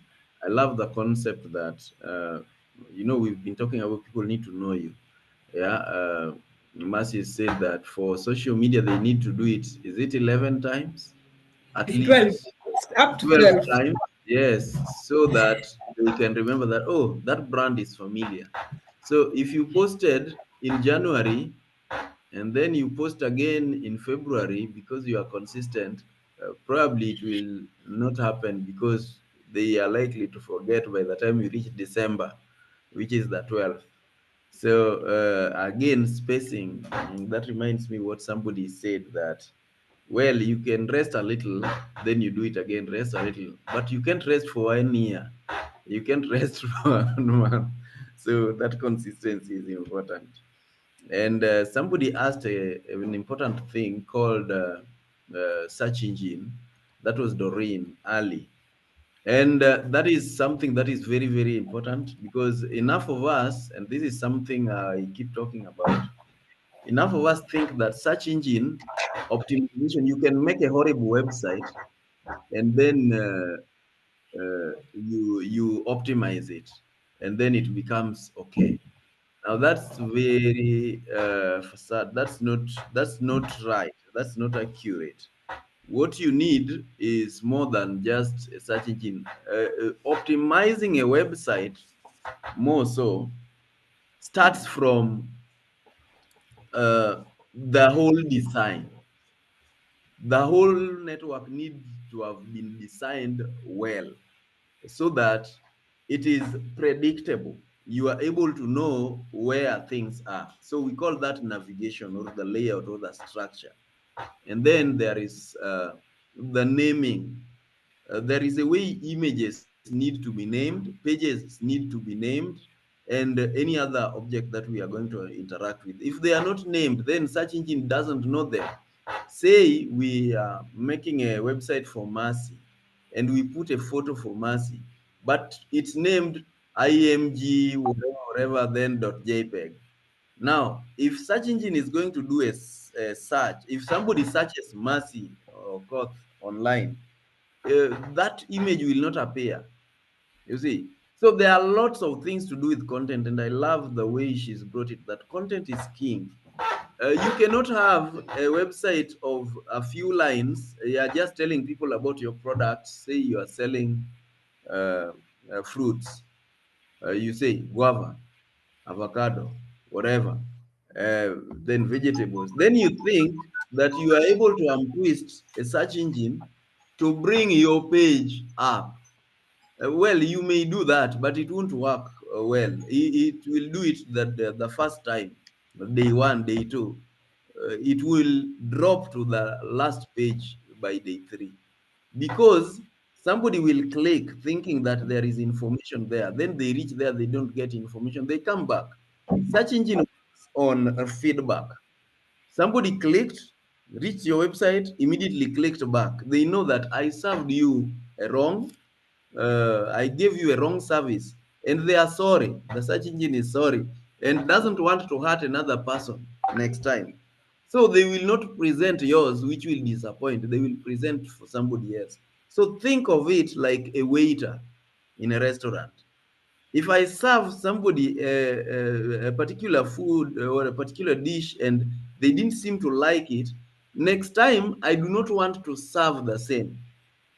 That's the search engine. But if I serve and they seem to enjoy it, even like mothers, you serve your guests and they seem to enjoy that meal, next time you are also enthusiastic to serve somebody else. So let, like Mercy said, you have some rich content, you have a story, people are coming there and they're reading. That's why blogs come in. People are coming there and they find some video clips that they can watch, they find something that is educative.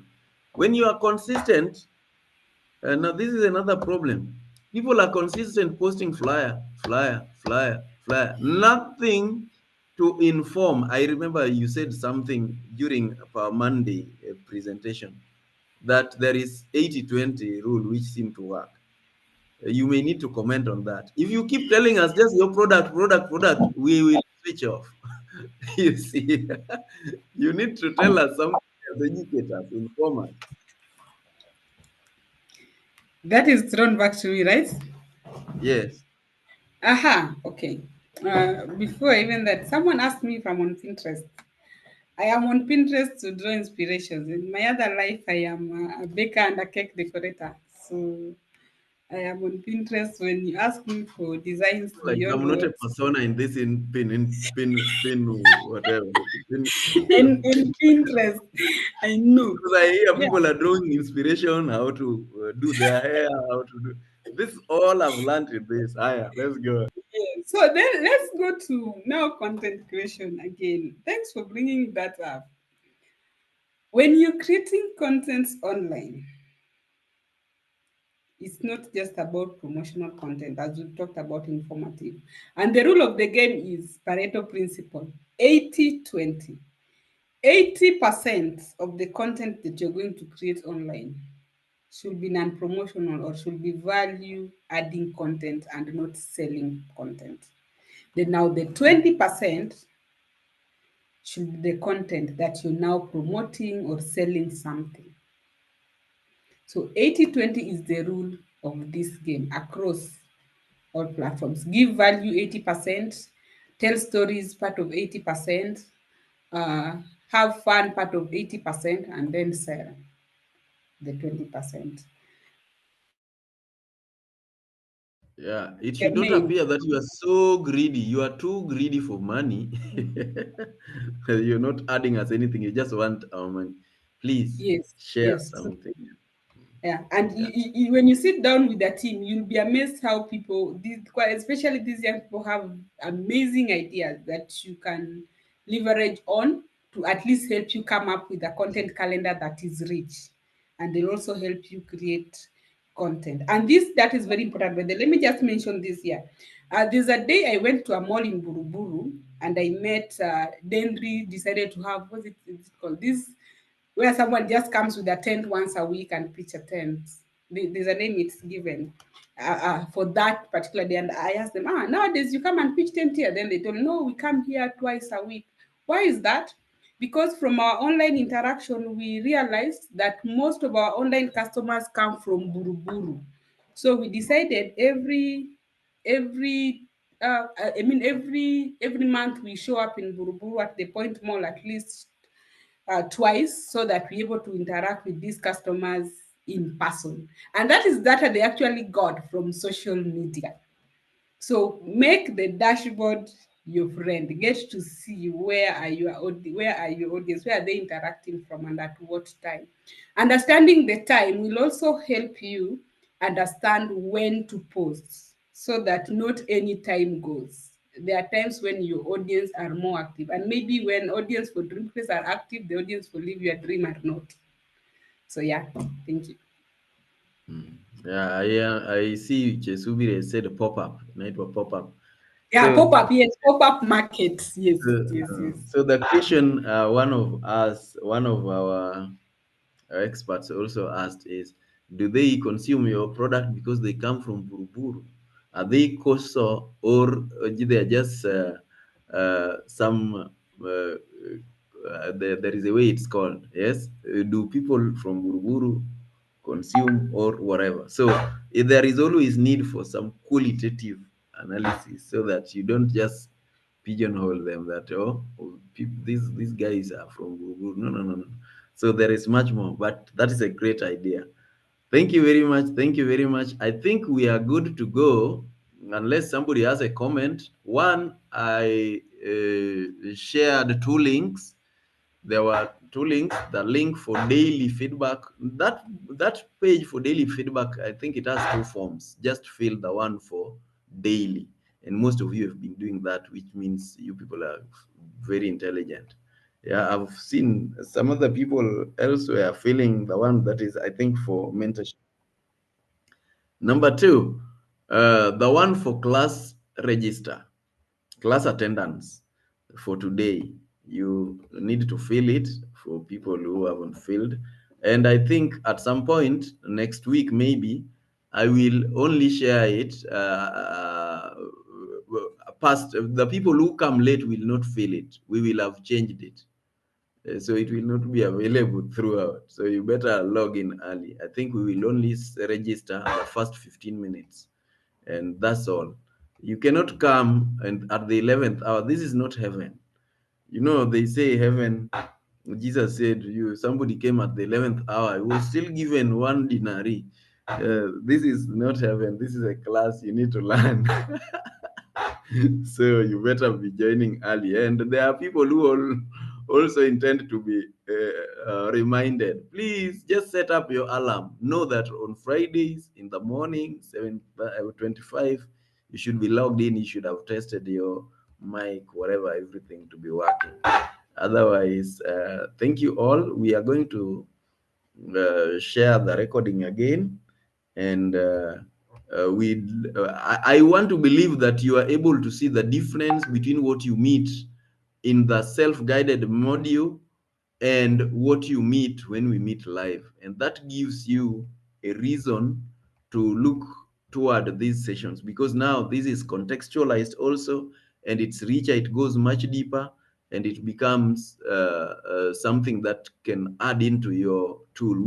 We expect you to be experts. We don't just expect you to be stores of knowledge. We expect you to know better and be able to handhold other people. You can start doing this as early as yesterday, as early as last week. Whatever you've known, a big part of how to ensure you master it is discuss it with other people.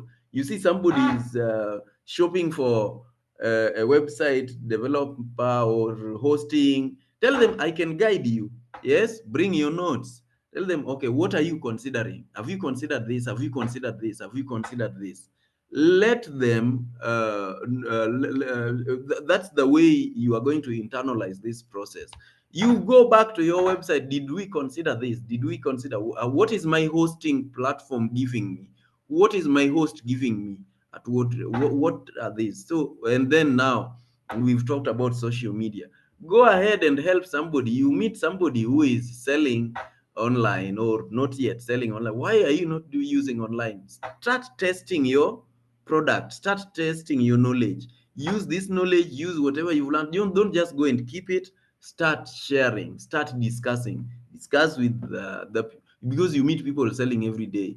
Yes, you meet somebody selling clothes, walking, ask her, have you ever tried online? How do you do it?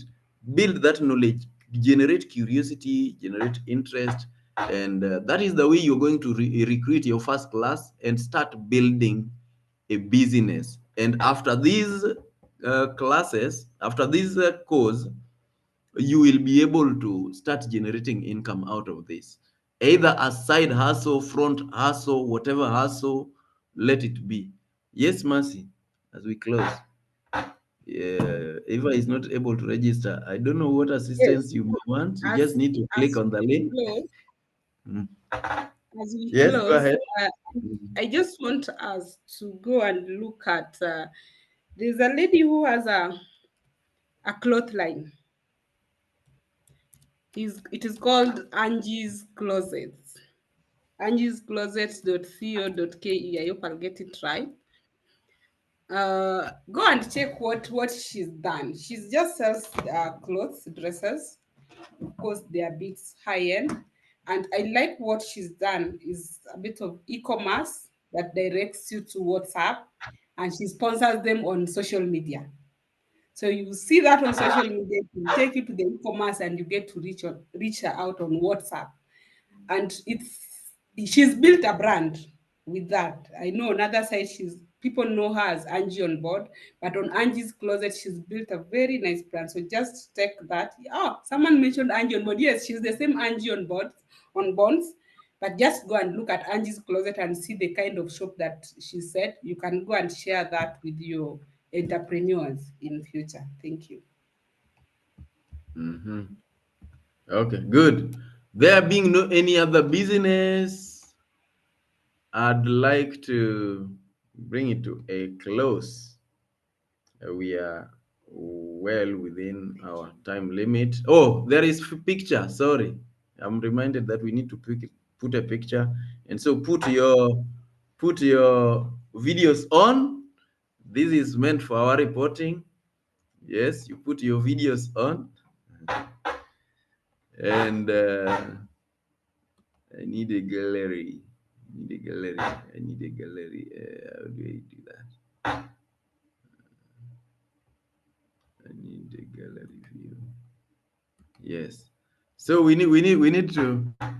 Oh, wow. Okay. People look great, but they like hiding. You know, you cannot sell if you can't smile, and you cannot tell us you are smiling if we can't see your face. Yeah, Chinese people say whoever cannot smile should not open a shop. So we should be able to we should be able to see you. We should be able to see your smile. We should be able to see your face. Yes. I hope you do. Yes. Lulu, that's a if Moses, that's good smile. Sasa wewe unaangalia juu. Let, let's do it. Kamal Deep, we did see your smile, but at least we are seeing some image. Nashi was not able to speak. Nancy Mora, wewe hauko kwa hii smile. Okay. Nashi, good to see that smile. Fantastic. Okay, wale wengine mmeshindwa Jerry. Good to see you. You should say something. We hear your voice, Jerry. Just say hello. Good morning, everybody. I did give my feedback and say today's class was insightful, especially carrying the tone, just like how we speak. That how you speak is also how you write, and is also how we are able to connect with you. I think there's something I wrote in the chat and said, trust is still by word of mouth, whichever way. So thank you very much for the class. Beautiful. There being no any other business, I hereby declare the meeting officially adjourned. Jane, well, good to I'm see not you. able to send the register attendance. Why? I don't know. Will I get a receipt?